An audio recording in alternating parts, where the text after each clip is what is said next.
Baik, terima kasih Pak Sebudin. Assalamualaikum warahmatullahi wabarakatuh. Waalaikumsalam warahmatullahi wabarakatuh.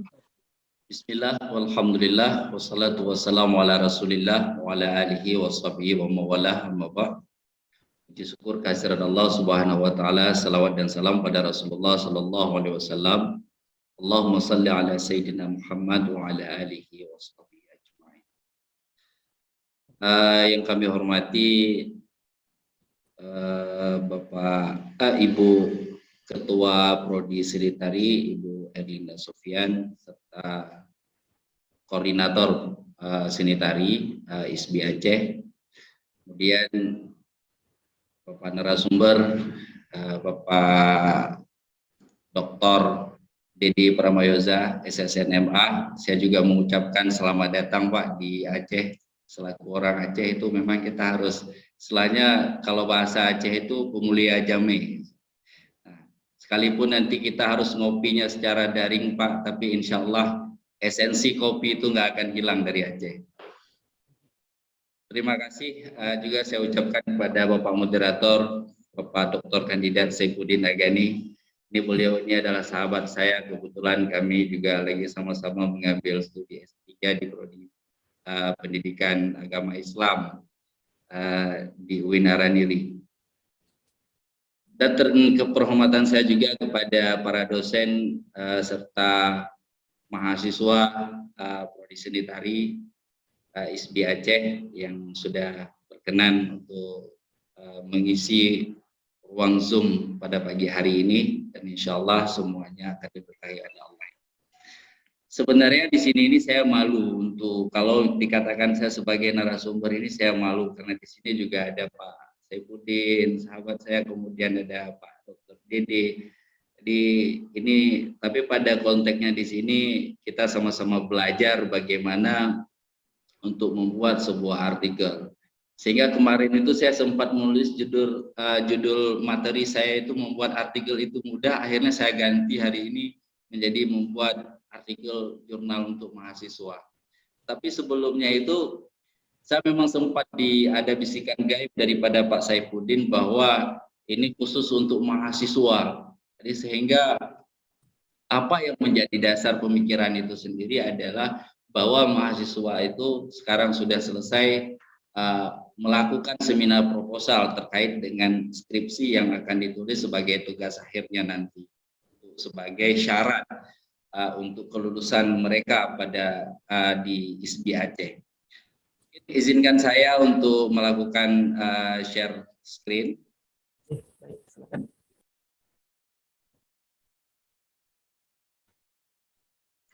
Ya.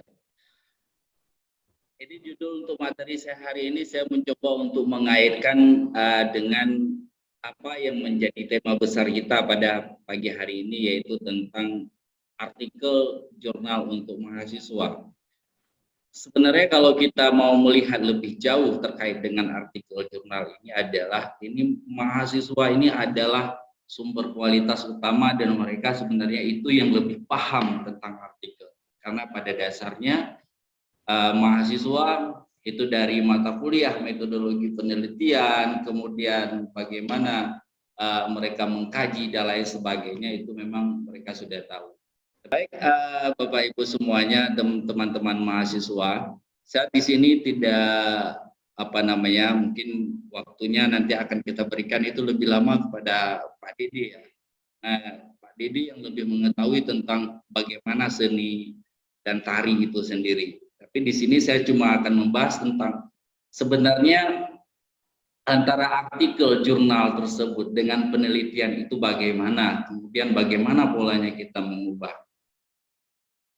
Jadi untuk artikel jurnal ini perbedaan antara penelitian yang kita teliti. Jadi kita memang sudah melakukan sebuah penelitian, baik itu penelitian skripsi, penelitian dosen ataupun penelitian mahasiswa yang biasa yang kita kaitkan, yang kita datangkan selama ini yang sudah kita tulis, itu berbeda dengan apa yang kita sebut sebagai artikel. Karena penelitian itu adalah rumah besarnya, sedangkan artikel itu adalah poin terkecil. jadi dia lebih bersifat abstrak. Nah, kalau di penelitian kita menulisnya mulai dari awal, ada judul, ada abstrak, ada kata pengantar, ada pendahuluan dari bab 1, bab 2, bab 3, bab 4 sampai dengan bab 5. Tetapi di artikel itu berbeda. Di artikel itu memang dia skopnya lebih kecil. Itu lebih ringkas. Jadi seperti contoh misalnya di pendahuluan. Di pendahuluan itu kita berusaha untuk mengundang pembaca untuk menginvestasikan waktu mereka untuk membaca artikel kita. Apa gap riset kita di sini? Kalau misalnya di penelitian kita bisa menulis pendahuluan itu mungkin sampai 5 halaman, tapi tidak di artikel. Di artikel itu kita cuma menulis antara 3 sampai dengan 5 paragraf lah maksimal. Karena memang poin inti pokok yang di situ, itulah yang akan kita kemukakan antara gap riset. Apa shocking kita di dalam artikel tersebut. Itu yang paling penting kita kaji di dalam sana. Kemudian itu juga merupakan, di situ juga akan terbahas nanti di bagian pendahuluan, itu bagaimana kajian yang sedang kita kaji tersebut memberikan kontribusi yang khas terhadap hasil yang kita capai. Dalam hal ini ya mungkin artikel yang kita tulis itu tergantung kepada kemana jurnal ataupun kemana penerbit yang ingin kita capai. Mohon maaf sebentar, ini kebetulan baterainya saya tes.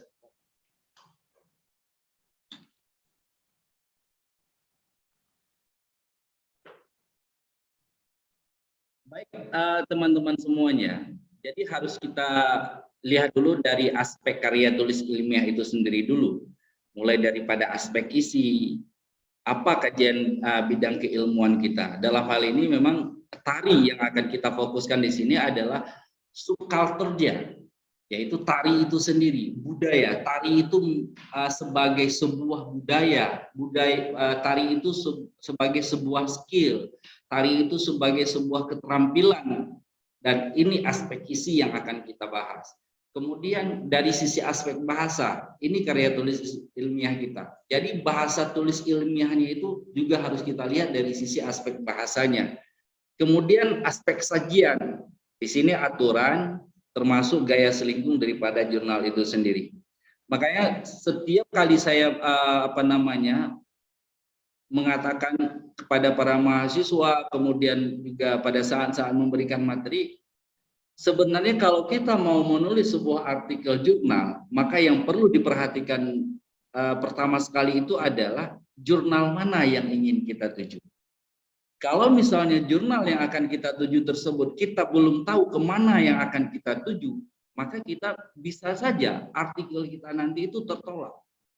Nah, dalam hal ini DSB itu punya satu jurnal mahasiswa. Nah, jurnal mahasiswa ini gaya selingkungnya itu bagaimana? Kemudian fokus dan skopnya itu bagaimana? Kalau memang fokusnya seni rupa, itu belum tentu bisa dimasukkan oleh jurnal ataupun artikel dari seni tari. Sebaliknya, jurnal seni tari juga tidak bisa masuk artikel daripada jurnal seni rupa. Karena kalau memang fokusnya itu pada satu aspek. Tetapi kalau memang aspeknya banyak, misalnya social science, kita bisa membedakan antara social science itu ada berapa di sini. Nah, mulai daripada sosial humanioranya, art humanitisnya, kemudian agama, pendidikan, hukum, itu pun juga kita harus memilahnya lagi.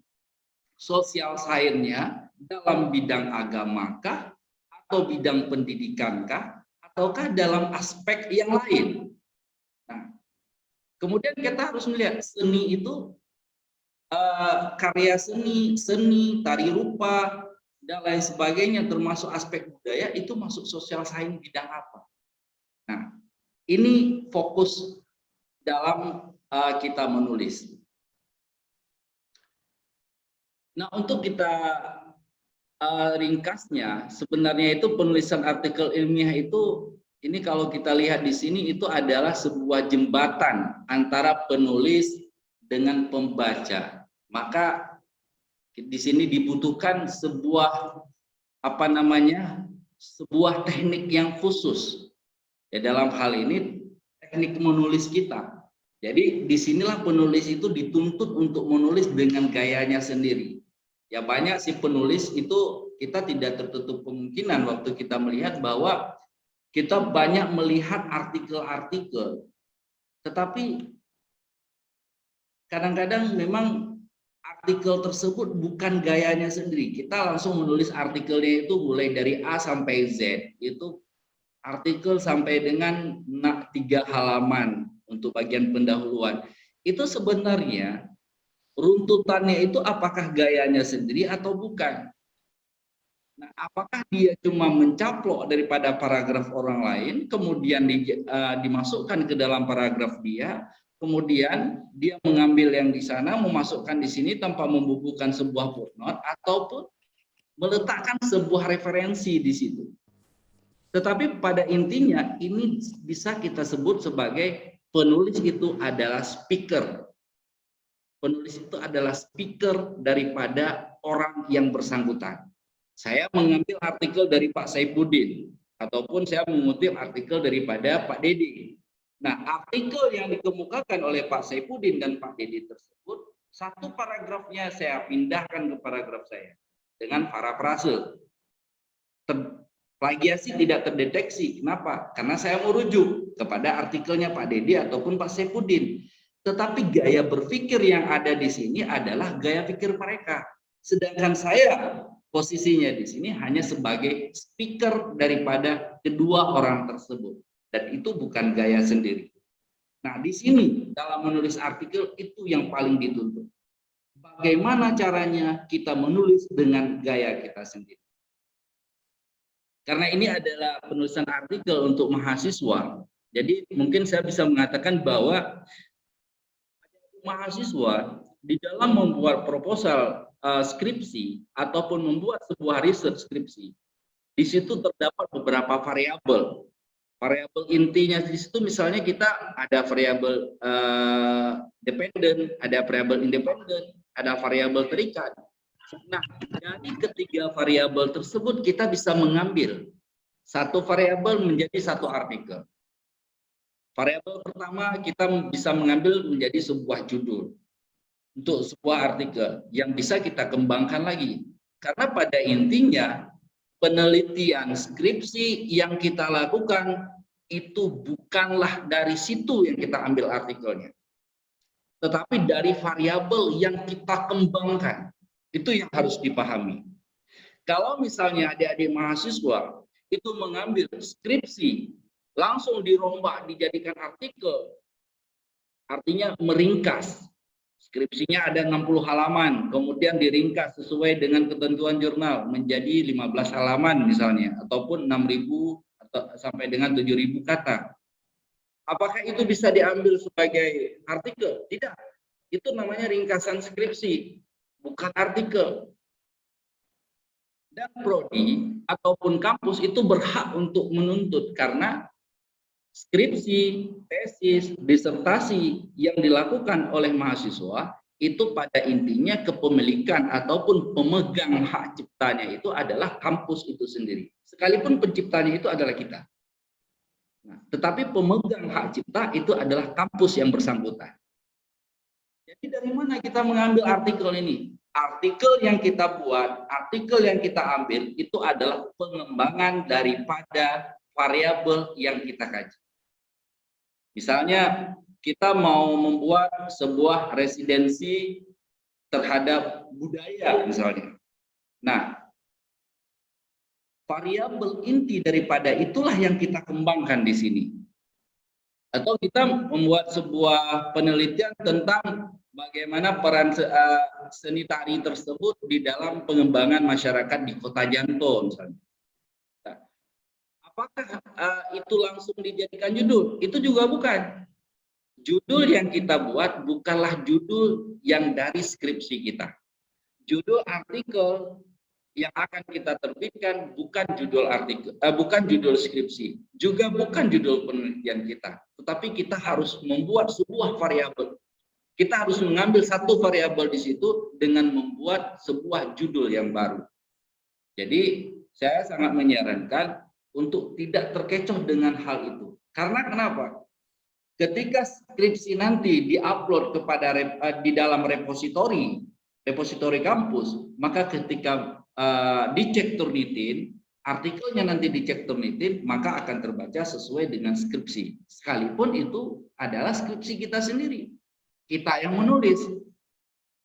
Dan ini disebut dengan self plagiasi. Dan itu diharamkan. Dan itu tidak dibolehkan. Self plagiasi itu bisa kita lakukan paling cuma 10 sampai dengan 15% dalam sebuah artikel kita sendiri. Kita mengutip punya kita sendiri. Terus ada pertanyaan. Kemarin waktu semester yang lalu saya mengajar metodologi penelitian. Ada mahasiswa bertanya sama saya, Pak, kalau memang kita nggak bisa demikian, kenapa juga banyak profesor, banyak dokter yang menulis buku, padahal satu bab itu Pak sudah pernah ditulis di buku yang lain. Terus saya jawab, tanyalah sama profesor itu. Tanyalah sama dokter-dokter yang itu. Apakah itu dibenarkan atau tidak? Karena di dalam sebuah penulisan itu ada yang disebut dengan etika publikasi. Nah, etika publikasi ini itu standarnya bukan Indonesia, tapi etika publikasi yang dimuat di jurnal yang ditegaskan oleh Kemenristek tersebut yang di bawah subdit penelitian dan subdit publikasi ilmiah itu adalah etika publikasi yang sudah disahkan oleh Budapest dan itu sesuai dengan standar internasional dan itu tidak bisa kita langgar. Baik teman-teman semuanya, Bapak Ibu, adik-adik mahasiswa. Kemudian aspek yang ketiga daripada sebuah artikel itu merupakan sebuah bentuk kontribusi kita. Kontribusi yang dipandang sebagai sarana promosi diri. Sekarang misalnya Pak Dede Pramayoza, beliau banyak artikel. Kita kenal Pak Dede, ataupun kita kenal Pak Saifuddin itu dari mana? Kita kenal Pak Saifuddin itu dari karyanya. Mungkin kita belum adik-adik mahasiswa semuanya di sini itu tidak kenal sama saya, tidak pernah jumpa sama saya. Jadi untuk kenal sama saya dari mana? Dari karya saya. Tidak kenal ataupun belum pernah jumpa sama Pak Dede, tapi kenal sama Pak Dede dari mana? Kenal Pak Dede daripada karya Pak Dede itu sendiri. Nah, karya tersebutlah sebagai sarana untuk mempromosikan diri kita. Apalagi sekarang semua artikel tersebut harus serba online, yang disebut dengan OJS, Open Journal System. Jadi artikel yang kita terbitkan di Kota Janto itu tidak hanya akan dikonsumsi di wilayah Aceh Besar, tetapi dikonsumsi di seluruh Indonesia, bahkan di seluruh dunia. Karena kenapa? Semuanya sudah Open Journal System. Jadi semuanya di-online-kan berbasis OJS. Jadi tidak harus bayar. Maksudnya untuk mengambil artikel tersebut kita nggak perlu bayar. Jadi kita bisa langsung mendownloadnya. Jadi referensi pun kita dalam menulis sebuah artikel, menulis sebuah riset, skripsi, penelitian dan lain sebagainya itu sangat mudah sekarang. Kita bisa melihat di Google Scholar, kita bisa melihat di ResearchGate, kita bisa melihat juga di Publon, kemudian kita juga bisa melihat di Scopus, dan semua itu bisa kita jadikan referensi. Memang kalau kita lihat di dalam jurnal-jurnal Scopus ataupun jurnal yang terindeks pada Scopus, ada beberapa yang berbayar, tidak open access. Nah, tapi kita mengambil yang gratis sajalah, yang bisa kita download kapan saja. Apalagi misalnya untuk mahasiswa, kita bisa melihat, termasuk dosen sendiri, itu bisa melihat di Sintanya. Di Sinta yang dibangun oleh Kementerian Ristekdikti dulu. Sekarang sudah berubah menjadi Kementerian Pendidikan, Kebudayaan, Riset dan Teknologi. Jadi kita bisa melihat di Sinta. Ada Sinta 1 sampai dengan Sinta 6 di situ. Kalau sudah masuk di dalam Sinta, itu ngambil aja artikelnya nggak apa-apa. Karena itu artikelnya sudah terstandar, artinya sudah terakreditasi. Jadi silahkan ngambil. Jadi nggak perlu cetak sekarang. Nah, karena nggak perlu cetak itulah makanya artikel itu ataupun karya tadi bisa dianggap sebagai sarana untuk mempromosikan diri kita. Dari mana? Sitasi yang diambil. Nah, ini sitasi Pak Saifuddin berapa sekarang? Kemudian sitasi Ibu Ketua Prodi kita berapa sekarang? Ataupun kita mau melihat dosen kita yang mengajar kita di kelas ini punya karya tidak? Oh, kita lihat aja di Google Scholar, ketik aja di situ. Misalnya ketik Tabrani misalnya. Kita ketik Tabrani, maka keluar di Google Scholar namanya, kita cek di situ. Ada berapa karya beliau? Kemudian ada berapa sitasinya? Nah, ini sebagai sarana untuk mempromosikan diri tadi yang kita maksudkan. Kemudian di dalam membuat sebuah artikel itu juga bahwa kita harus memenuhi 3 unsur yang tadi. Yang pertama logika ilmu yang tepat, kemudian bahasa yang jelas, lugas dan komunikatif, kemudian sesuai dengan aturan jurnal yang akan kita sasar. Ini yang saya sampaikan tadi bahwa jurnal yang akan kita sasar ataupun jurnal yang akan kita tuju tersebut, kita harus tahu dulu. Ketika kita menulis, sebenarnya kita ingin kemana ini? Sama misalnya kita mau ke Medan. Ini tujuan kita ke Medan. Nah, kita bisa lewat Lok Sumawe, kita juga bisa lewat Abdia, Blampidi. Nah, jadi caranya kita pergi tersebut, nah itu terserah. Apakah naik motor, apakah naik mobil, nah, itu cara kita menulisnya. Nah, tetapi ada satu aturan di sana. Untuk kita pergi ke medan tersebut, kita tidak boleh melanggar lalu lintas. Lalu lintas inilah yang disebut dengan gaya selingkuh jurnal tersebut. Sehingga kita bisa masuk. Jangan sampai ketika kita sudah melanggar lalu lintas, kita belum masuk ke jurnal tersebut, tapi kita sudah dikeluarkan. Artinya tidak diterima. Jangankan untuk diterima, diperiksa saja oleh editor itu tidak ada. Nah, kemudian tentunya dalam membuat sebuah artikel itu kita harus menaati sebuah konvensi bidang ilmu yang ditekuni. Dalam hal ini kita tadi dari prodi seni tari, maka kita harus mentaati konvensi di bidang ilmu yang kita kaji. Dan yang perlu diperhatikan adalah pada setiap jurnal itu mempunyai gaya selingkuh. Ada template-nya, ada teknik penulisannya, kemudian gaya kutipannya bagaimana format citasinya, apakah mereka menggunakan Turabian, Chicago, ataupun APE, American Psychology yang sekarang udah edisi 7. Apakah mereka menggunakan hal yang tersebut atau MLA? Nah, ini juga sangat perlu untuk kita perhatikan.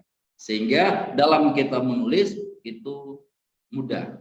Dalam hal ini mungkin adik-adik mahasiswa dalam menulis skripsi di ISBI sekarang mungkin menggunakan yang disebut dengan body note dengan format apa. Nah, tetapi kalau mau menuju ke sebuah jurnal, kita lihat dulu gaya selingkuh jurnal tersebut. Dan itu tinggal diubah saja. Maka cara untuk lebih mudah mengubah di saat menulis skripsi nanti, saya sangat berharap adik-adik mahasiswa itu langsung familiar dengan aplikasi yang disebut dengan Mendeley ataupun Zotero. Nah, Mendeley tersebut kalau sekarang kita menulis dan dengan format kemudian nanti ketika kita mengubah ke format Turabian, kita mau merubah ke format Chicago, itu gampang, tidak harus mengetik ulang. Dan semua kutipan yang terdapat di dalam body artikel itu secara otomatis itu akan masuk di daftar referensi. Nah, ini yang disebut dengan artikel ilmiah. Jadi artikel ilmiah itu dia berisi gagasan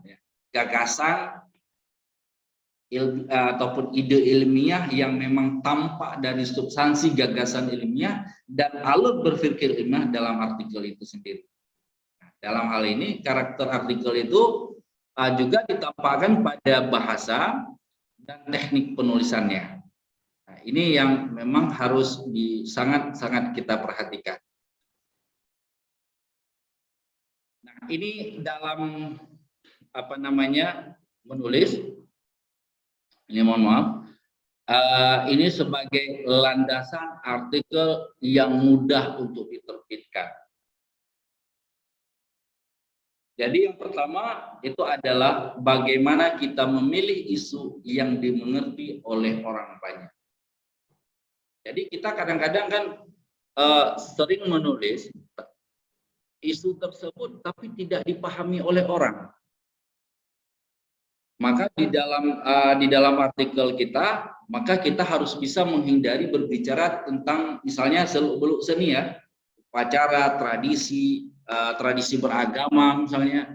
Tetapi kita harus bisa berbicara tentang perubahan di sini atau tentang perlawanan sebagai tampak pada yang tampak pada upacara seni misalnya ataupun tradisi. Kita sering melihat di sini misalnya kalau dalam hal upacara itu di Aceh itu ada yang disebut dengan besiju misalnya, ataupun dalam bentuk tari seni itu tari ratib meseka ataupun rapai geleng.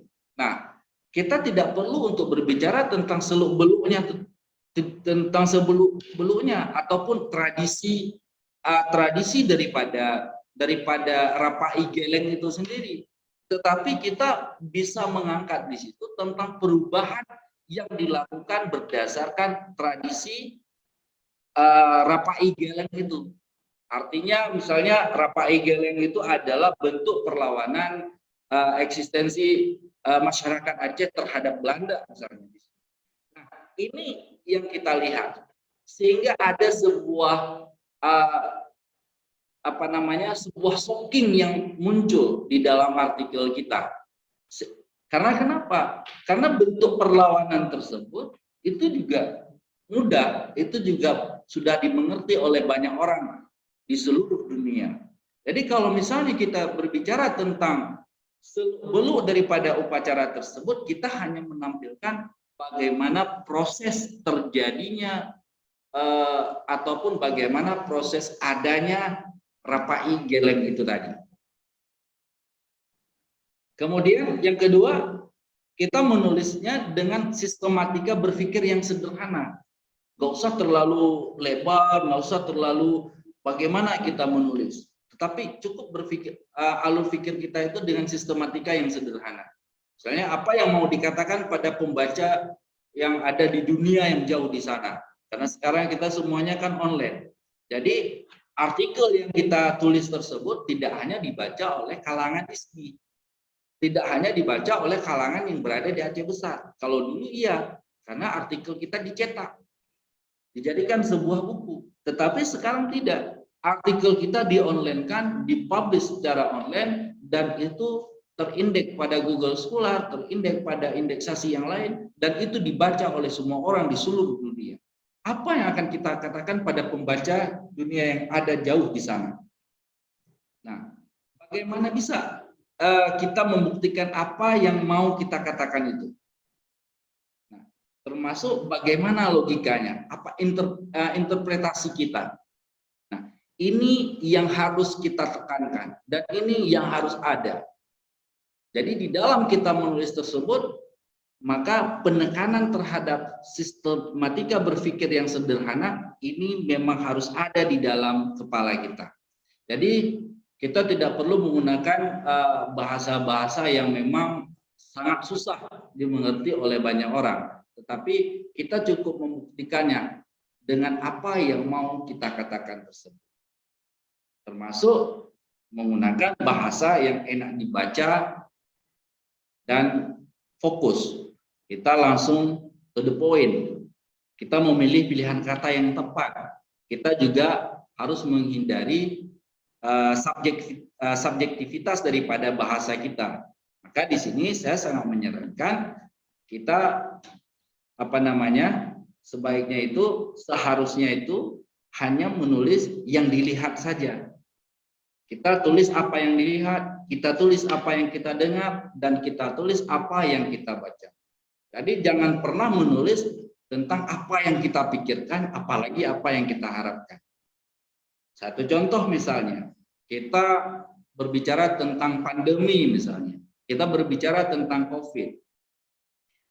Kita mengharapkan COVID tersebut hilang, tetapi kita tidak bisa hanya berpikir atau mengharapkan saja. Kita butuh data, kita butuh fakta. Jadi apa yang kita lihat itu sebagai literatur kita, apa yang kita dengar itu sebagai sumber kita, dan apa yang kita baca itu juga sebagai referensi kita. Dan itu berdasarkan 3 hal itulah kita menulis. Jadi bukan apa yang kita pikirkan, kemudian apa yang kita harapkan, yang semuanya itu nggak ada kaitannya dengan yang tidak ada pembuktian yang bisa kita buktikan secara nyata, baik secara literatur maupun secara sumber yang jelas.